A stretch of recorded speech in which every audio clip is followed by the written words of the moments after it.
What's the meaning of archaism?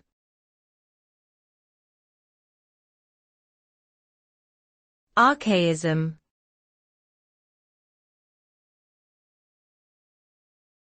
Archaism.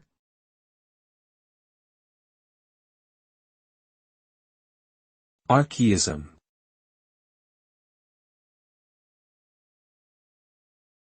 Archaism.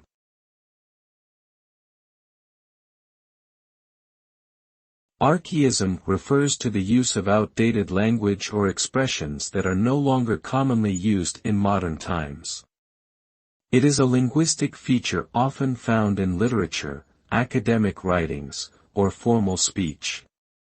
The use of archaic language can serve various purposes, such as creating a historical or antique atmosphere, expressing reverence, or conveying a sense of formality or authority. However, excessive use of archaism can also lead to confusion, misinterpretation, or even alienation from the audience, especially in contemporary contexts where clarity and accessibility are highly valued.